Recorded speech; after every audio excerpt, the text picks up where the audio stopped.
matin, c'est la prière que son peuple soit guéri. C'est un cri de cœur que nous soyons rétablis.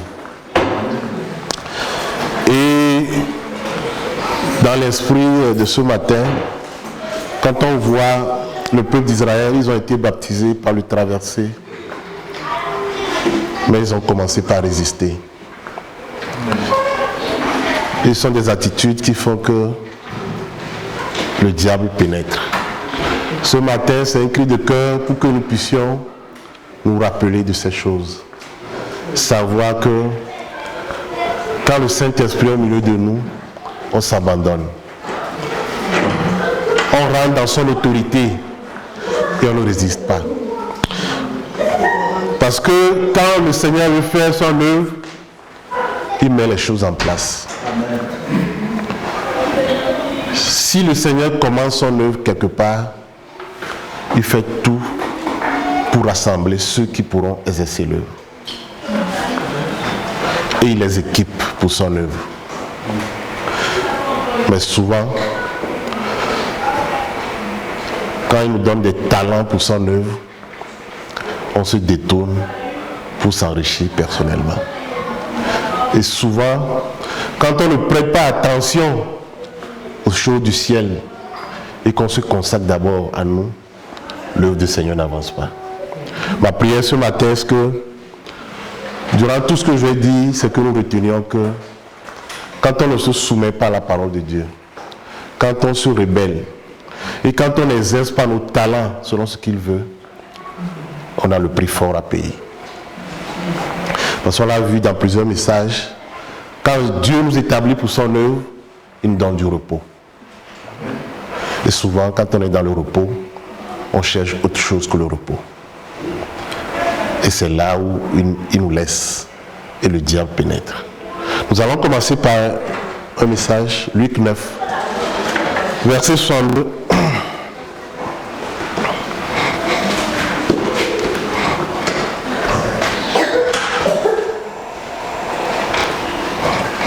Luc 9, verset 62. Oui.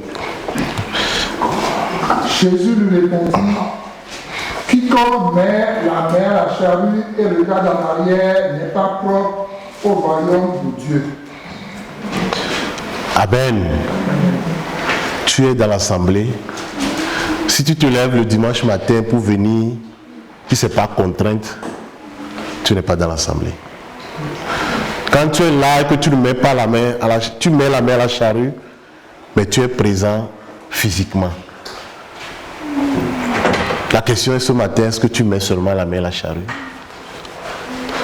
Si tu mets la main à la charrue, c'est que tu utilises tes talents pour pousser. Mais si tu mets la main à la charrue et que tu regardes derrière, c'est que tu ne suis plus. Tu ne suis plus. Tu te concentres sur autre chose. Nous allons voir, avant ce verset, on va dire à partir du verset 57. On avance souvent des alibis, ils sont des alibis personnels. On prend et la réponse finale, c'est que tu es là, mais tu te concentres sur autre chose. Le Seigneur te donne du repos, mais tu fais autre chose. Verset 57. Pendant qu'ils étaient en chemin, un homme lui dit, Seigneur, je te suivrai partout où tu iras. Jésus lui répondit, les renards ont des tanières et les oiseaux du ciel ont des nids. Mais le Fils de l'homme n'a pas un lieu où il puisse reposer sa tête. Il dit à un autre, suis-moi. Et il répondit, Seigneur, permets-moi d'aller d'abord ensevelir mon Père. Mais Jésus lui dit, laisse les morts ensevelir leurs morts, et toi, va annoncer le royaume de Dieu. Amen. Un autre dit, je te suivrai, Seigneur, mais permets-moi d'aller d'abord prendre congé de ceux de ma maison. Amen. Il leur répondit, quiconque met la main à la charrue et regarde en arrière n'est pas propre au royaume de Dieu. Ici, ces raisonnements, on peut les retrouver. Ce sont d'abord, je vais prendre soin de ma famille, je vais nourrir ma famille, je vais ce sont des œuvres mortes. Dans l'ensemble, ce ne sont pas des choses utiles pour le royaume de Dieu. Et c'est la réponse du Seigneur. La question ce matin que nous devons poser, est-ce que nous vous avançons ces arguments personnels? Seigneur, permets que j'aille occuper de ma famille d'abord. Permets que j'aille nourrir ma famille. Le Seigneur même nous a dit, prenez mon fardeau et je m'en charge de vos fardeaux. Et en tant qu'Église assemblée, et pour l'œuvre que le Seigneur fait dans cette ville, quel est notre appel? Parce que lui-même, pour équiper son assemblée, il donne des talents. Parce qu'il sait que ce n'est pas l'œuvre d'une seule personne.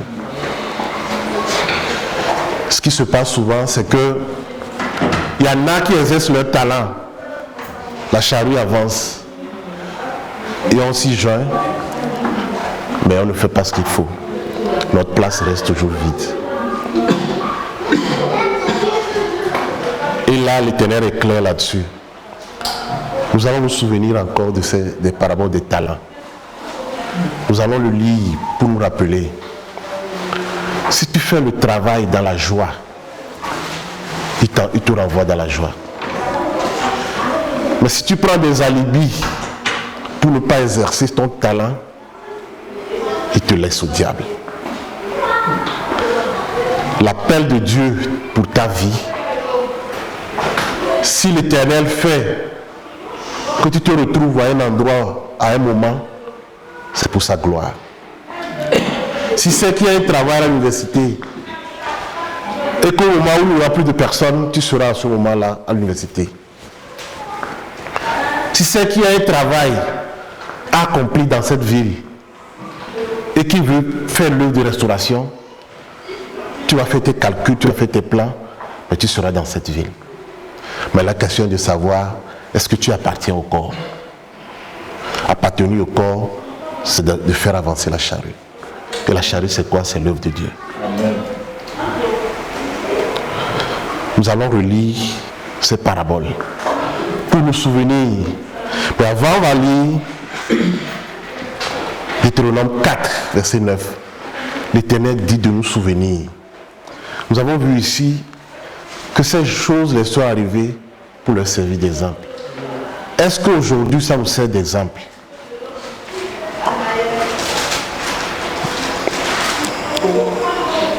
Deutéronome 4, verset 9. Verset 9. Seulement prends garde à toi et veille attentivement sur ton âme tous les jours de ta vie, de peur que tu n'oublies les choses que tes yeux ont vues et qu'elles ne sortent de ton cœur.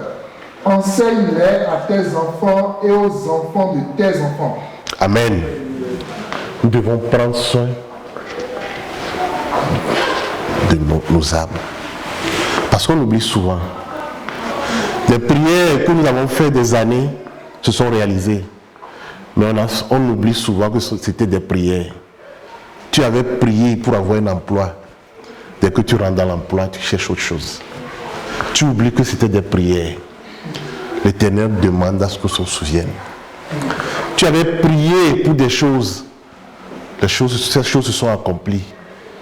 Tu les oublies vite. Tu oublies que ce sont des dons. Et ce n'est pas grâce qui te le donne. Mais souvent dans ces situations, on voit le côté personnel. Et quand on parcourt la Bible, tous ceux-là qui ont utilisé leur talent pour que ce soit s'enrichir ou chercher un profit personnel, terminent mal. Parce que le Seigneur donne des talents pour son œuvre, uniquement pour son œuvre. Quand vous prenez l'exemple de Balaam, cet esprit de cupidité, quand Balak a envoyé premièrement des gens, il avait dit non, je ne viendrai pas. Il a renvoyé plus d'autorité et de bien. Là, il a accepté. C'est par là que ça commence. Cet esprit de gain je veux ci, je veux ça. Et petit à petit, et quand on lit l'histoire, quand le Seigneur te met des signaux sur la route pour t'empêcher, tu raisonnes, tu trouves des arguments pour te détourner. C'est ce que Balaam avait fait. Il est arrivé, il a dit non, tu peux me donner tout, je ne le ferai pas. Mais l'histoire à la fin, il a donné des conseils contre le peuple de Dieu. Là, tu deviens un ennemi de l'intérieur. Tu utilises le talent que le Seigneur te donne pour ton enrichissement. Est-ce que tu utilises ton talent pour ton bien personnel? Si l'Éternel t'a donné la voix pour chanter pour son Église, l'Éternel t'a donné des esprits, quand tu pries, le ciel s'ouvre. Parce qu'il sait que son peuple a besoin de ça. Ce matin, c'est un cri pour que l'Assemblée ou ceux qui vont nous entendre puissent rester dans les voies. Que nous n'ayons pas cet esprit de Balaam. Nous allons chercher nos biens personnels. Et quand ça commence, on interprète mal. Quand on voit des signaux, on envoie de la résistance. Quand le Seigneur nous parle distinctement, on trouve des arguments. Et là, le tourment, les murmures rentrent dans son peuple. Mais avant d'avancer, nous allons nous rappeler de ces talents. On va prendre l'exemple du Matthieu 25. Nous allons les lire. C'est long, 14 à 30.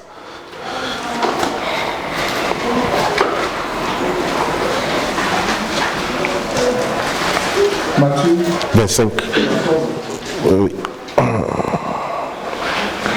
Il en sera comme d'un homme qui, partant pour un voyage, appela ses serviteurs et leur remit ses biens. Il donna 5 talents à l'un, 2 à l'autre, et 1 au troisième, à chacun selon sa capacité, et il partit. Verset 16. Aussitôt, celui qui avait reçu les 5 talents s'en alla, les fit valoir, et il gagna 5 autres talents. De même, celui qui avait reçu les 2 talents en gagna 2 autres. Celui qui n'en avait reçu qu'un alla faire un creux dans la terre et cacha l'argent de son maître. Longtemps après, le maître de ses serviteurs revint et leur fit rendre compte. Celui qui avait reçu les 5 talents s'approcha en apportant 5 autres talents et il dit, Seigneur, tu m'as remis 5 talents, voici j'en ai gagné 5 autres. Son maître lui dit, c'est bien, bon et fidèle serviteur. Tu as été fidèle en peu de choses, je te confierai beaucoup. Entre dans la joie de ton maître. Celui qui avait reçu les 2 talents s'approcha aussi et il dit, Seigneur, tu m'as remis 2 talents, voici j'en ai gagné 2 autres. Son maître dit, c'est bien, bon et fidèle serviteur. Tu as été fidèle en peu de choses, je te confierai beaucoup. Entre dans la joie de ton maître. Verset 24. Celui qui n'avait reçu qu'un talent s'approcha ensuite et il dit, Seigneur, je savais que tu es un homme dur qui moissonne où tu n'as pas semé et tu amasses où tu n'as pas valé. J'ai eu peur et je suis allé cacher ton talent dans la terre. Voici, prends ce qui est à toi. Son maître lui répondit, serviteur méchant et paresseux. Tu savais que je moissonne où je n'ai pas semé et que j'amasse où je n'ai pas vanné. Il te fallait donc remettre mon argent au banquier et, à mon retour, j'aurais retiré ce qui est à moi avec un intérêt. Ôtez-lui donc le talent et donnez-le à celui qui a les 10 talents. Car on donnera à celui qui a et il sera dans l'abondance. Mais à celui qui n'a pas, on ôtera même ce qu'il a. Verset 30. Et le serviteur inutile, jetez-le dans les ténèbres du dehors, où il y aura des pleurs et des graissements de dents. Amen. Amen. Ce qui frappe ici, c'est que l'Éternel dit qu'il t'a donné les talents en tenant compte de tes capacités. Mais est-ce que tu utilises tes talents à sa pleine capacité? C'est la première question que nous devons nous poser. Quand nous référons à l'exemple du figuier, le Seigneur demande plus que ce que nous avons. Est-ce que tu arrives à donner plus que 100%? C'est la première question. La deuxième question, si tu ne donnes pas, est-ce que tu fais le minimum requis? Si tu as le talent, tu le confies à un banquier, il va le fructifier. Est-ce qu'au moins tu arrives à travailler, à faire le minimum? Mais là, tous ceux-là qui ont soif et qui se donnent et qui multiplient, il leur dit, restez dans la joie. Ça, on l'a traité plusieurs fois ici, le repos que l'Éternel nous donne. Souvent, c'est qu'on n'apprécie pas ce repos-là. On n'apprécie pas. Et l'œuvre de l'Éternel, pour plusieurs ministères, a commencé comme ça. Ils ont la soif et la crainte de l'Éternel, jusqu'à ce qu'ils ne poussent et ne déraillent. Mais là, ici, est-ce que tu es ce serviteur? Quand on voit son raisonnement, ça ne tient pas la route. Toi-même, tu sais que ce que tu dis, ça ne tient pas la route. Il dit, Seigneur, je savais que tu es un homme dur qui moissonne où tu n'as pas semé et qui amasse où tu n'as pas vanné. Mais tu sais que c'est quelqu'un qui moissonne là où il n'a pas semé. Pourquoi tu es parti cacher son talent? Je suis allé cacher ton talent dans la terre. Ici, qu'est-ce que ça nous montre? Ce sont des raisonnements.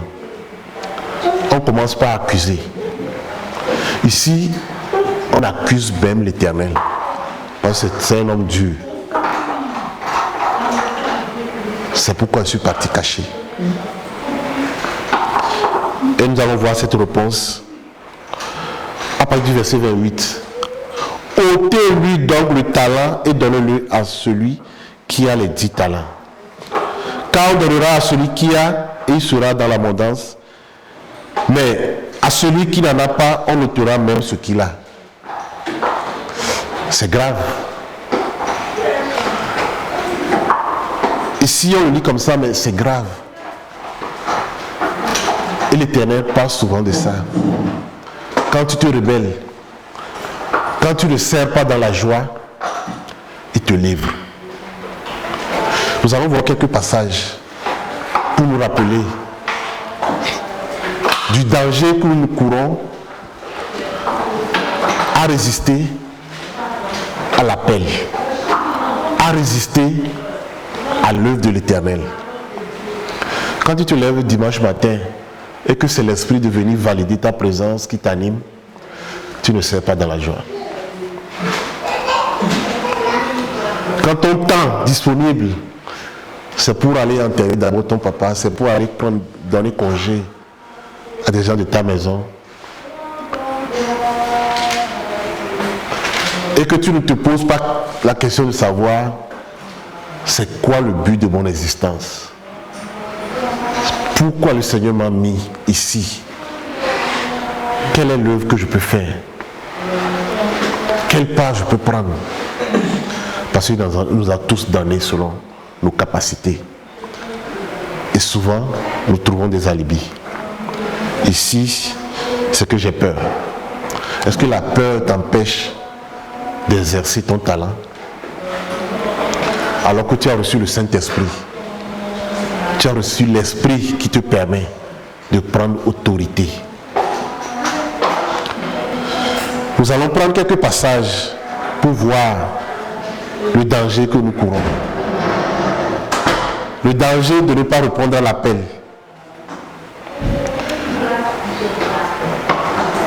Nous allons prendre Deutéronome 28. Nous allons prendre quelques versets dans Deutéronome 28.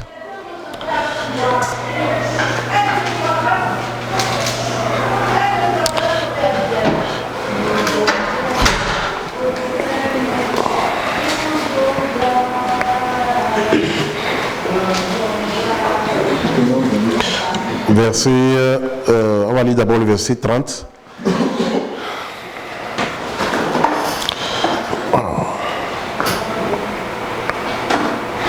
Deutéronome 28, verset 30.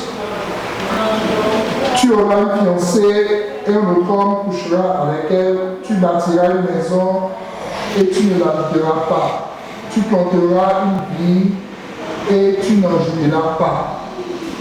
47 à 48. 47. 48. Pour n'avoir pas au milieu de l'abondance de toutes choses, servis l'Éternel ton Dieu avec joie et de bon cœur. Tu serviras au milieu de la faim, de la soif, de la nudité et de la disette de toutes choses, tes ennemis que l'Éternel enverra contre toi. Il mettra un joug de fer sur ton cou jusqu'à ce qu'il t'ait détruit. Amen. Pour n'avoir pas au milieu de l'abondance de toutes choses servi l'Éternel. Parce que souvent, on court vers d'autres choses. Alors que l'Éternel nous donne déjà le repos pour son œuvre. Pour avoir résisté et pour n'avoir pas servi dans la joie, ici la joie, ça a son importance. Quand on le relie aux paraboles des talents, ceux qui exerçaient dans la joie, c'est ceux qui multipliaient leurs talents. Ici, tu as refusé de travailler dans l'abondance et dans la joie. Mais la sentence est grave. Tu serviras au milieu de la faim, de la soif, de la nudité, de la disette, de toutes choses. La nudité, c'est que tu n'es plus habillé. Tu n'es plus habillé. Et dès que tu n'es plus habillé, tu es livré à Satan. Tu es livré. Il va te dévorer. Tu ne portes plus ton habit. Il mettra un joug de fer sur ton cou jusqu'à ce qu'il t'ait détruit.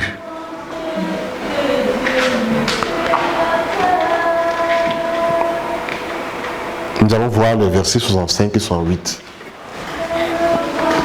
Toujours de Deutéronome. Verset 65.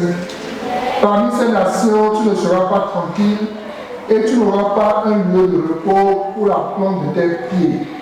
L'Éternel rendra ton cœur agité, tes yeux languissants, ton âme souffrante. Verset 68. Et l'Éternel te ramènera sur des navires en Égypte et tu feras ce chemin dont je t'avais dit, tu ne les verras plus. Là, vous vous enfuirez en vente à vos ennemis comme esclaves et comme servants, et il n'y aura personne pour vous acheter. C'est grave. Le Seigneur t'a délivré par le baptême du Saint-Esprit. Mais tu as décidé de faire le chemin retour, de retourner dans la servitude,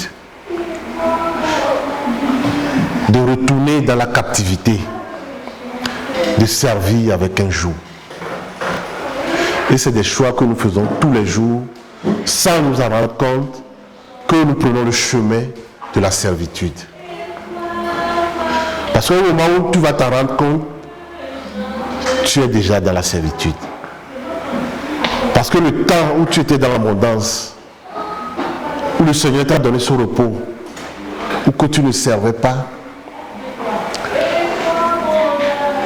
tu as déjà pris l'autre chemin, le chemin du retour. Tu te retranches de sa protection et tu vas les servir en tant qu'esclave. Et c'est dangereux pour nos vies. Parce que dans ce moment-là, comme le dit Romains 1, tu raisonnes comme un fou. Parce que quelqu'un qui est normal ne peut pas raisonner comme ça. Mais tu raisonnes comme un fou. Et pour toi, ce sont les autres qui sont fous. Tu te livres au diable et tu commences par raisonner comme un fou. Nous allons le lire dans Romains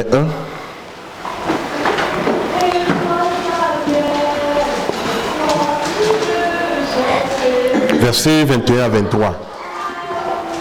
La façon dont nous nous égarons dans nos pensées, dans nos raisonnements. Quand tu commences par raisonner, par résister, il faut que tu te ressaisisses pour te poser des bonnes questions. Est-ce que tu n'es pas sur le chemin de retour en Égypte? Et c'est dangereux, mes frères. Que personne au milieu de nous ne prenne ce chemin retour. Que personne au milieu de nous ne retourne dans la captivité. Par son sang, par cette meurtrissure, il nous a sauvés. Restons et servons dans la joie. Romains 1, 21, 23. Puisque ayant connu Dieu, ils ne l'ont point glorifié comme Dieu et ne lui ont point rendu grâce, mais ils se sont égarés dans leurs pensées et leur cœur sans intelligence a été plongé dans les ténèbres. Se vantant d'être sages, ils sont devenus fous et ils ont changé la gloire du Dieu incorruptible en image représentant l'homme corruptible, des oiseaux, des quadrupèdes et des reptiles. Ici, on peut penser que ça ne nous concerne pas. Mais quand on prête attention, premièrement, ça commence par la pensée. Ils se sont égarés dans leurs pensées et leur cœur sans intelligence a été plongé dans les ténèbres. Et c'est là où tu vas commencer par changer la gloire de Dieu, des fois par ta force personnelle, par ton intelligence, tu es au-dessus de tout et tu prends le chemin retour. Mais la Bible déclare, nul ne peut résister à la colère de Dieu. Prenons nos mesures pour ne pas être livrés à la colère de l'Éternel. Allons dans l'Apocalypse 6, versets 15 à 17.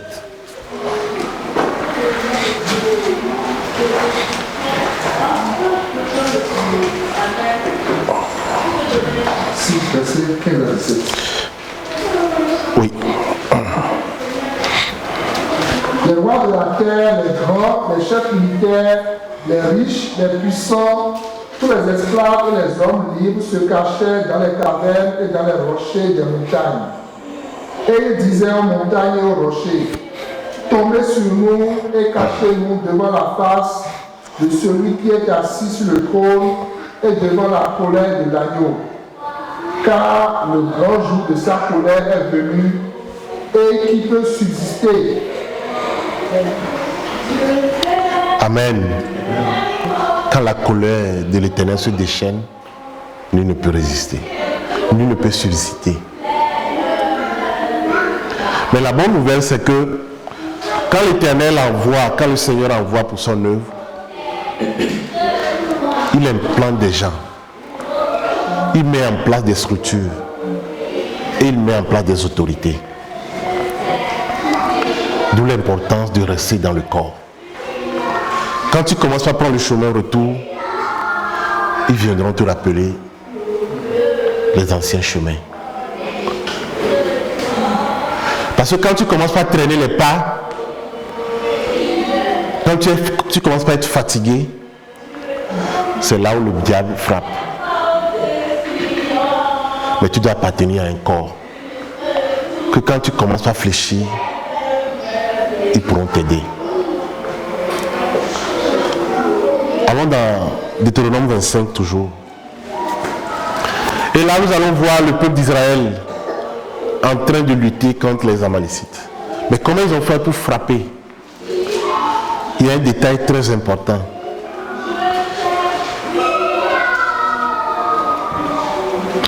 Ils sont passés par derrière. Ceux qui traînaient les pas qui étaient derrière.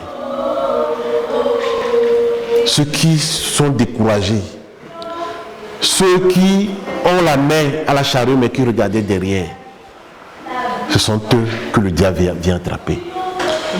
Deutéronome 25, 17, à partir du 17, verset 17. Souviens-toi de ce que te fit Amalek pendant la route, lors de votre sortie d'Égypte, comment il te rencontra dans le chemin et, sans aucune crainte de Dieu, tomba sur toi par derrière, sur tous ceux qui se traînaient les derniers, pendant que tu étais là et épuisé toi-même. Amen. Tu étais las et épuisé. Et il est venu par où? Par derrière. Il est venu attaquer par derrière. Et ceux qui sont derrière, souvent ce sont des gens qui n'ont pas utilisé leur talent pour pousser la charrue. Parce qu'eux, ils se concentrent sur derrière. Et ce sont eux qui deviennent souvent les ennemis à l'interne. Et le diable les attaque.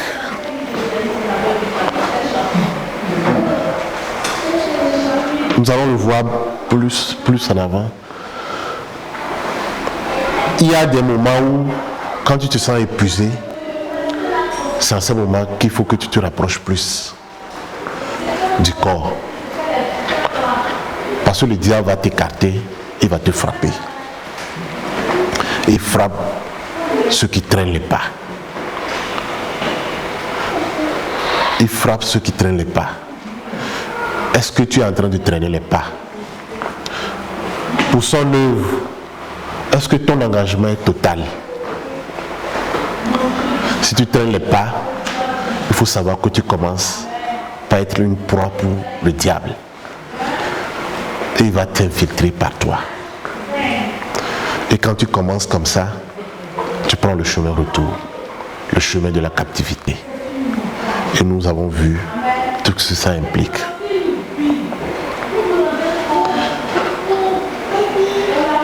Amen. Amen. Ne soyons pas des gens qui traînons les pas. Ne soyons pas de ceux-là qui n'utilisent pas à plus de 100%. Ne soyons pas de ceux-là qui n'ont pas soif. Ayons cette crainte, ayons cette soif quotidiennement. Quotidiennement. Parce que le diable rôde comme le lion. Il cherche le moyen pour attaquer. Et ici, nous le voyons, il n'attaque pas derrière. Il n'attaque pas les faibles. Et il s'infiltre. Amen. Amen. Soyons des instruments pour son œuvre. Nous allons voir, on continue un peu. Lorsque l'Éternel ton Dieu, après t'avoir délivré de tous les ennemis qui t'entourent, t'accordera du repos dans le pays que l'Éternel ton Dieu te donne en héritage et en propriété, tu effaceras la mémoire d'Amalek de dessous les cieux. Ne l'oublie point. Quand on reçoit le Saint-Esprit, quand on rentre dans le corps, il y a des batailles qu'on doit se livrer. On doit détruire l'ennemi. Si on ne détruit pas l'ennemi, il va toujours nous guetter. Il va toujours nous suivre. Il va attendre le moment où nous allons nous affaiblir pour nous frapper. Et ici, Amalek, c'est la descendante d'Ésaü. Ils ont cherché querelle à Israël.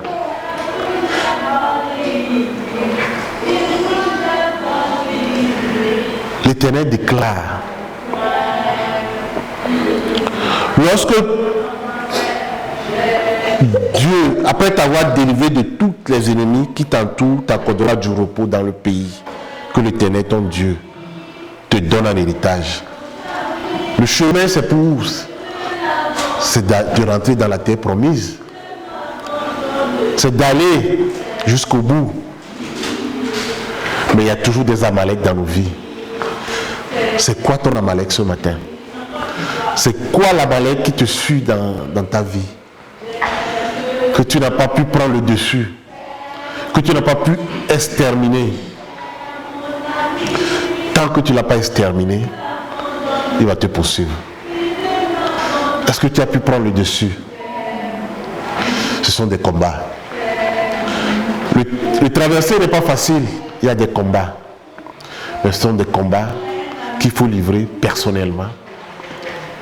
Et il y a des combats qu'il faut livrer en tant qu'Église, en tant qu'Assemblée. Et nous allons le voir. Ce sont des combats qu'il faut livrer. Quand il y en a qui sont au front, il y aura d'autres qui vont intercéder. Mais si ta place est au front et que tu n'es pas là, le peuple ne peut pas gagner la bataille. Si ta place, c'est de tenir les bras de Moïse pour que le peuple d'Israël puisse avoir la victoire sur Amalek et que tu n'es pas là, l'ennemi va prendre le dessus. Tu as ta place dans le corps.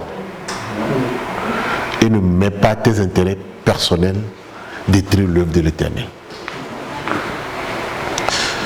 Les Amalécites, ce sont des gens, pour pouvoir les vaincre, ça a été un combat rude. Ça a été un combat où il fallait la main de l'Éternel. Il fallait des intercesseurs, des gens qui prient sans relâche, des gens qui tiennent les anciens debout. Est-ce que tu pries pour les anciens? Pour qu'ils puissent tenir debout, pour qu'ils puissent veiller sur l'assemblée. Est-ce que tu es disposé à aller devant, à aller se battre pour les œuvres de l'Éternel? Il t'a donné le talent en tenant compte de tes capacités. Si c'est que tu es un homme qui peut aller combattre, il t'a donné les combats pour aller au combat. Nous allons avancer un peu. Allons dans Exode 17 pour voir. Dans Exode 17, ce qui me frappe dans ça, c'est que Exode 17 montre deux tableaux. Le premier tableau, tu vas voir le peuple d'Israël. Premièrement, il y avait des murmures entre eux. Et le deuxième tableau, c'est là où on nous montre le combat contre les Amalécites. Exode 17, nous allons lire du verset 8 à 16.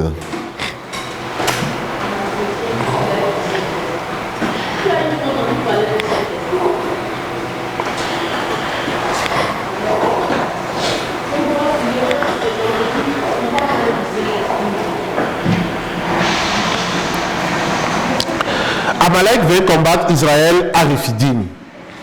Alors Moïse dit à Josué, choisis-nous des hommes, sors et combat Amalek. Demain, je me tiendrai sur le sommet de la colline, la verge de Dieu dans ma main. Josué fit ce que lui avait dit Moïse pour combattre Amalek. Et Moïse, Aaron et Hur montaient au sommet de la colline. Eux, ils ont pris la hauteur. Ils étaient dans la chambre haute, en train d'intercéder. Lorsque Moïse élevait la main, Israël était le plus fort. Et lorsqu'il baissait sa main, Amalek était le plus fort. Les mains de Moïse étant fatiguées, il prit une pierre qu'il plaçait sous lui et il s'assit dessus. Aaron et Hur soutenaient ses mains, l'un d'un côté, l'autre de l'autre, et ses mains restèrent fermes jusqu'au coucher du soleil. Et Josué vainquit Amalek et son peuple au tranchant de l'épée.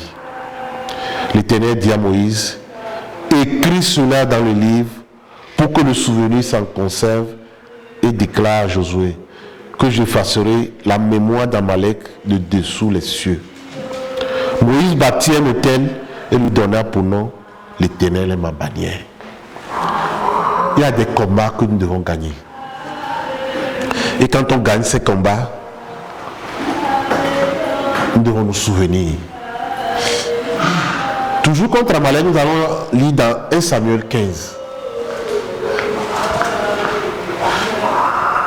Car s'il y a des choses dans ta vie qui t'empêchent d'avancer avec l'Éternel, occupe-toi de ces choses-là. Il faut les vaincre. Assure-toi que tu les as vaincus, que tu as pris le dessus. Sinon, tu ne seras jamais en paix.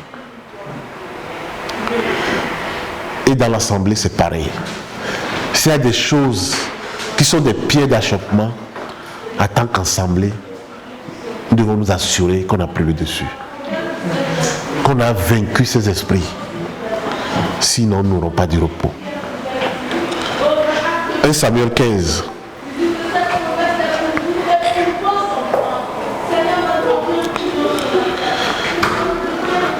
Versets 1 à 9.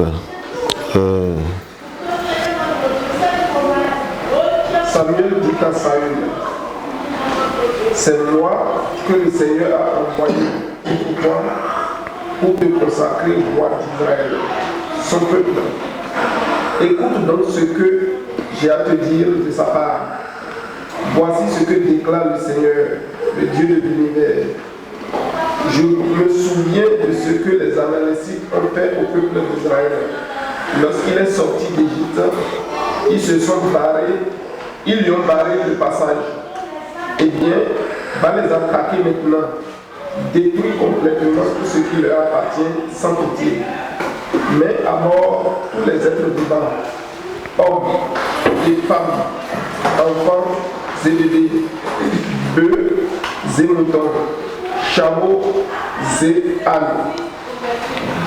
Saül mobilisa l'armée et la passa en revue à Télém.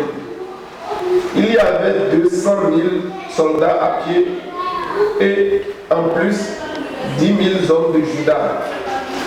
Saül les conduisit près de la ville des Amalécites et prépara une attaque surprise dans le ravin. Puis il fit dire aux Kénites, ne restez pas parmi les Amalécites, éloignez 12 ans. Je ne veux pas vous faire subir le même sort qu'à eux, car vous avez été bons envers les Israélites quand ils sont sortis d'Égypte. Les Kénites se séparaient donc des Amalécites. Alors Saül battit les Amalécites de Havila jusqu'à Chour, à l'est de l'Égypte. Il massacra toute la population, sauf Agag, leur roi, qu'il fit prisonnier. Saül et les soldats épaillèrent Agag, ainsi que tout ce qu'il y avait de meilleur dans le détail, bœufs et moutons, bêtes vigoureuses et agneaux, en somme toutes les bêtes du malheur. Ils ne détruisirent que ce qui était sans valeur et sans intérêt. Alors le Seigneur adressa la parole à Samuel. Je regrette d'avoir choisi Saül comme roi, lui dit-il, car il s'est détourné de moi et n'a pas exécuté mes ordres. Saül fut bouleversé pendant toute la nuit et il implora le Seigneur. Amen. Amen. Ici, ça nous montre que s'il y a des choses dans nos vies qui nous empêchent de rentrer dans la terre promise, il faut que nous revenions les détruire. Il faut tout détruire. Si nous ne gagnons pas ces combats,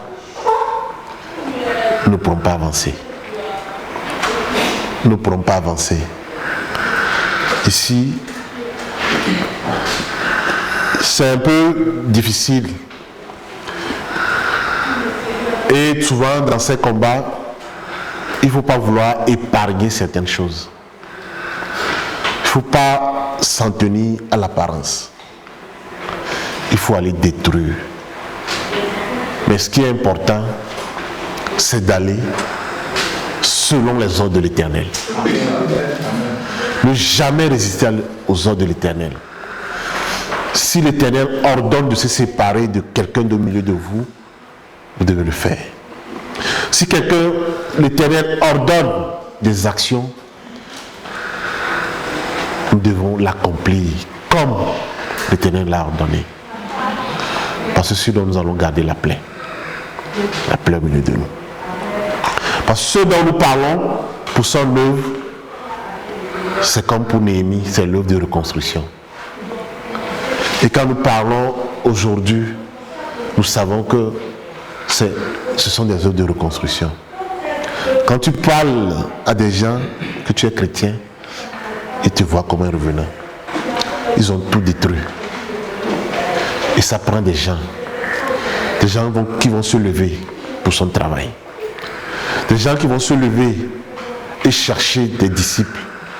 Des gens qui vont se lever la nuit, monter à des hauteurs pour constater le dégât.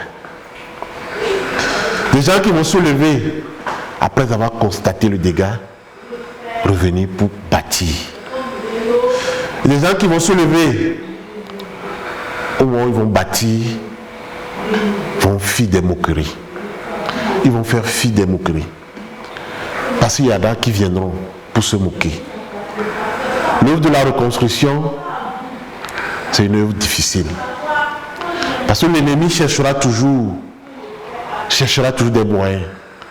Quand il voit que l'œuvre commence à prendre forme, ils vont faire des plans pour venir casser, pour venir détruire. Et si vous n'êtes pas solide, comme pour Néhémie, et comme si vous n'êtes pas dans un corps solide, l'ennemi par ses moqueries vont vous atteindre. C'est un cri de cœur, c'est une prière pour l'assemblée ce matin. Que nous prenons de la hauteur, comme au jour de la Pentecôte. Quand l'Esprit va descendre sur nous, nous allons nous consacrer entièrement à la reconstruction. Amen. Ce sont des messages simples, mais ce sont des fondements solides. Amen.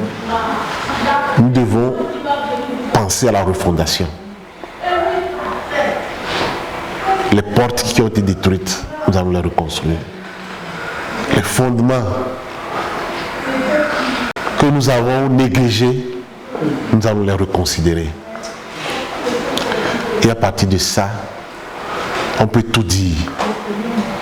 L'ennemi peut envoyer des gens se moquer de nous. On aura toujours le regard fixé sur lui. Parce que pour pouvoir vaincre, il n'y a que l'Éternel. Et il est au milieu de nous par sa parole et par son esprit. Amen. Et quand nous gardons sa parole et nous suivons son esprit, on peut vaincre l'ennemi. L'heure est avancée, on ne va pas retourner dans la construction, mais nous allons prendre quelques passages pour terminer. Parce que nous savons que nous avons un vainqueur, nous avons un sauveur, et qui par sa maîtrisure, ces maîtrisures nous donne la vie, nous donne le pouvoir de prendre l'autorité, nous purifie et nous fait sortir de l'état où nous étions, pour que nous ne retenions jamais, nous ne retenons plus dans cet état ancien, dans l'esclavage.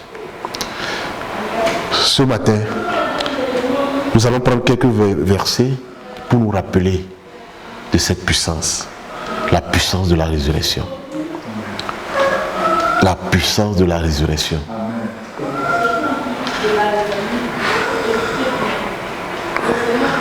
1 Pierre 2, verset 24 à 25. Quelqu'un d'autre peut prendre Ésaïe 53.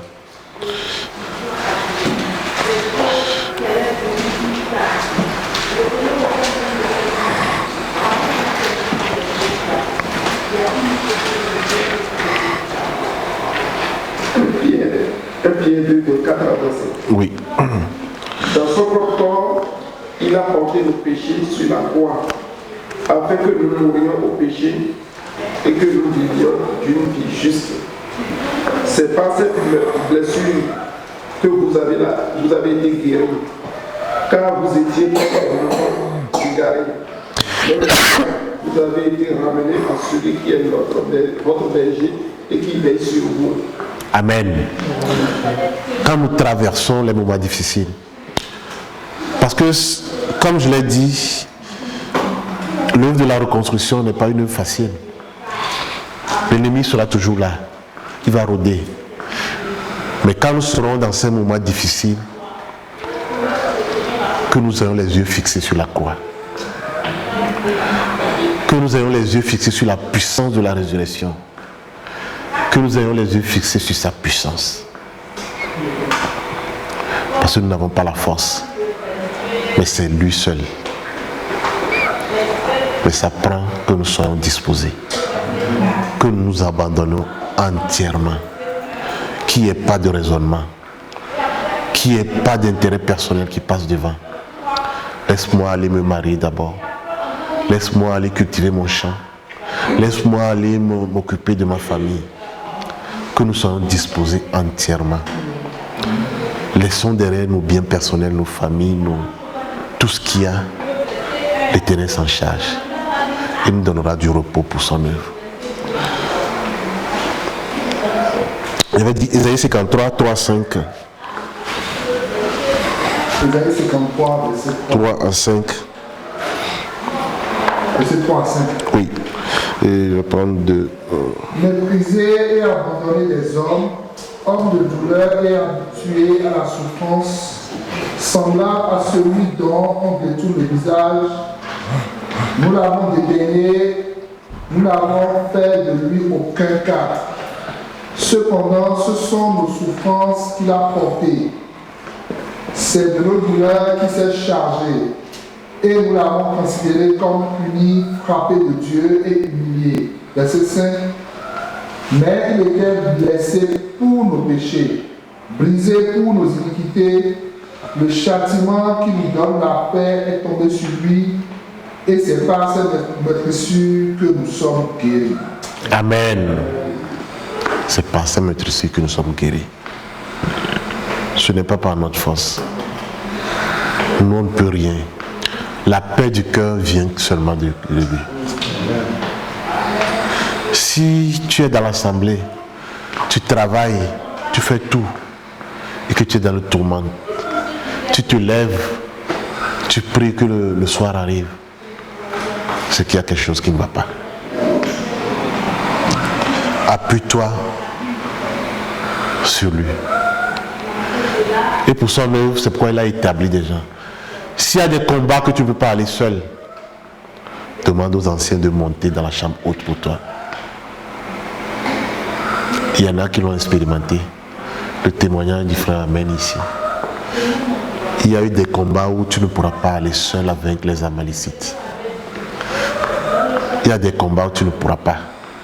S'il n'y a pas des gens qui prient derrière, et ceux qui prient derrière, s'ils relâchent, le diable prendra le dessus sur toi. Retourne, dispose, pense à la croix et à cette puissance de la résurrection qui t'a sauvé. Seul, tu ne pourras pas. Mais quand tu as le regard fixé sur lui, il prendra ton fardeau. 2 Corinthiens 4, verset 16. C'est pourquoi nous ne perdons pas courage. Et lors même que notre âme extérieure se détruit, notre homme intérieur se renouvelle de jour en jour.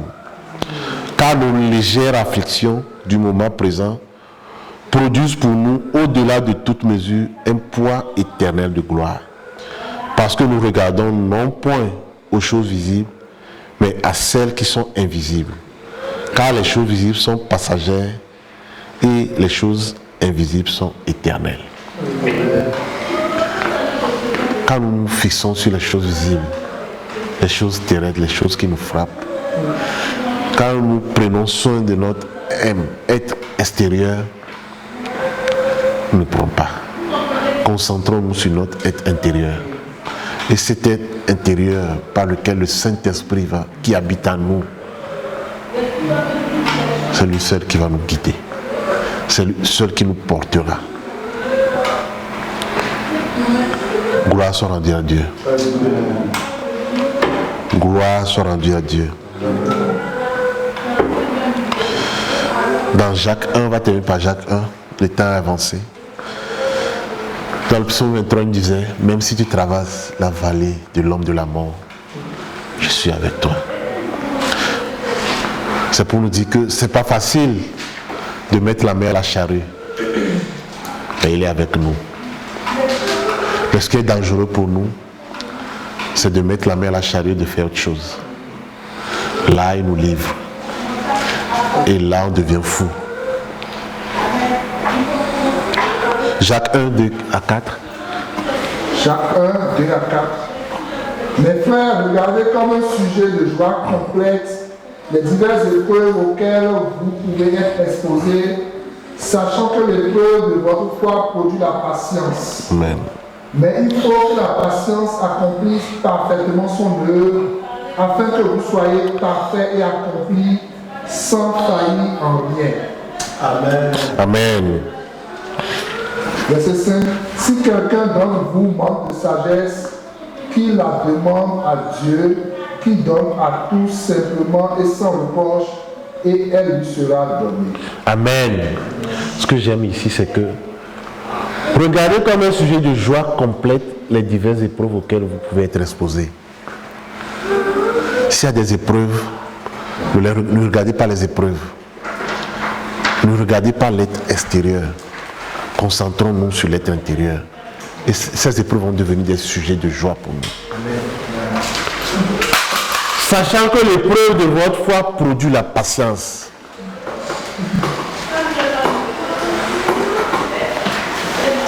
L'espérance. L'espérance en Jésus. Cette espérance qui nous fait vivre, qui nous fait carburer. Mais il faut que la patience accomplisse parfaitement son œuvre, afin que vous soyez parfaits et accomplis sans faillir en rien. Si la patience et la persévérance sont établies, tu ne vas pas faillir. Si ce n'est pas établi, c'est là où tu vas faillir.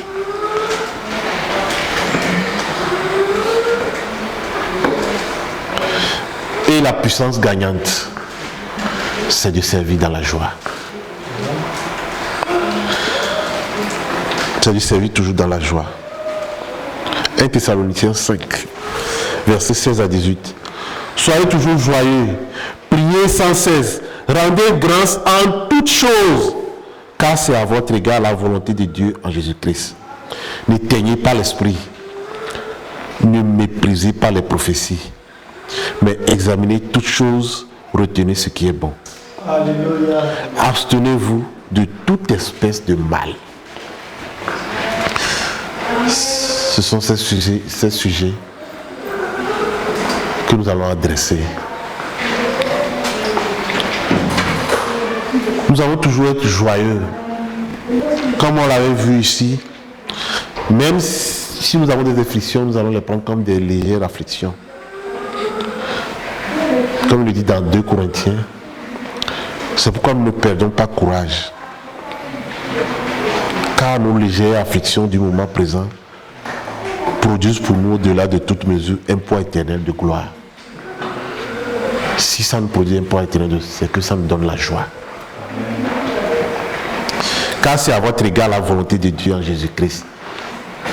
Parce qu'il nous donne ce que nous pouvons supporter. Il ne va jamais nous laisser à un poids qu'on ne peut pas supporter. Et nous devons les considérer comme des sujets de joie. Mais examinez toutes choses, retenez ce qui est bon. Quand on traverse ces périodes, quand on traverse ces difficultés, on doit toujours garder ce qui est bon. Ce que nous avons appris de ces difficultés. Mais avant, nous devons nous abstenir de tout ce qui est mauvais. Que la paix de l'Éternel soit avec son assemblée et avec nous individuellement. Amen.